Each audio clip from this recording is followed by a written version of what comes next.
আসসালামু আলাইকুম everyone, welcome to my page. আশা করি সবাই ভালো আছেন, আমিও ভালো আছি। তো আজকে একটা গুড নিউজ আছে, সেটা হচ্ছে কি এখন থেকে কষ্ট করে আমাদেরকে সলঙ্গা থেকে উধুনিয়া কিংবা উল্লাপাড়াতে যাইতে হবে না। এখন থেকে আমাদের নাইমুড়িতে সুন্দর একটা কফি হাউস হতে যাচ্ছে। তো এভরিওয়ান, কফি হাউসের কার্যক্রম এখনো শেষ হয়নি, এখনো চলমান আছে, প্রপারলি এখনো কোনো কিছু কাজ কমপ্লিট হয়নি। আর কফি হাউসটা মূলত ভাসমান হবে, আর নিচে থাকবে হচ্ছে অ্যাকোরিয়াম, ঠিক আছে। আর ওইখানে নিচে সুন্দর একটা দৃশ্য থাকবে যা দেখার মতো, মানে পুরো একটা অসাধারণ একটা দৃশ্য। কফি হাউসটা মানে এখনই ইনকমপ্লিট ভাবে যতটা সুন্দর লাগতেছে, যখন প্রপারলি কমপ্লিট হয়ে যাবে তখন দেখতে আরো কতটা সুন্দর লাগবে, কতটা গর্জিয়াস লাগবে।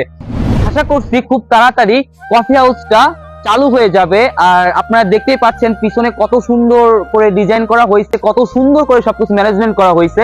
আর এখনো প্রপারলি কিন্তু কোনো ধরনের কাজ কমপ্লিট হয়নি। যখন প্রপারলি কাজগুলো কমপ্লিট হয়ে যাবে দেখতে এত সুন্দর লাগবে যা বলার মতো না।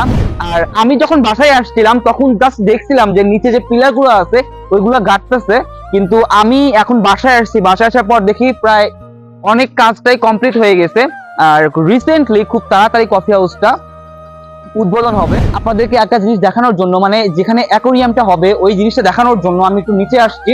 তো আপনারা দেখতে পাচ্ছেন এখানে অ্যাকোরিয়ামটা হবে এর নিচে। তো কফি হাউসে যখন প্রপারলি কমপ্লিট হয়ে যাবে তখন দেখতে আর অনেক সুন্দর লাগবে। আর কফি হাউসটা মূলত এখনই যেভাবে পপুলার হয়ে গেছে, এখনো এখনো কমপ্লিট হয়নি, ইনকমপ্লিট আছে। এই অবস্থাতেই অনেক অনেক জায়গা থেকে অনেক লোকজন আসতেছে এই কফি হাউসটা দেখার জন্য। লোকেশনটা এত সুন্দর একটা জায়গায় যা যে কারো মনকে আকর্ষিত করবে, এটা 100% শিওর। এত সুন্দর লোকেশনে এই কফি হাউসটা হচ্ছে, মানে একদম হাই রোডের সাথে, মানে যে কারো দৃষ্টি আকর্ষণ করবে এটা 100% শিওর। আর এইখানে আসলে মাইন্ডটা একদম রিফ্রেশ হয়ে যাবে। আর রিফ্রেশ হয়ে যাওয়ার কারণ আছে, কারণটা হচ্ছে এই লোকেশনটা আসলে সুন্দর, ঠিক আছে। মানে আপনারা এখানে আসলে দেখতে পারবেন, আসলেই বুঝতে পারবেন যে না আসলে কতটা সুন্দর এই কফি হাউসটা। কফি হাউসটা মূলত ঢাকা রাজশাহী হাইওয়ে একদম সাথে। আর এটা হচ্ছে কফি হাউসের সেই মেইন গেট, এখান দিয়ে ঢুকতে হবে কফি হাউসের ভেতরে।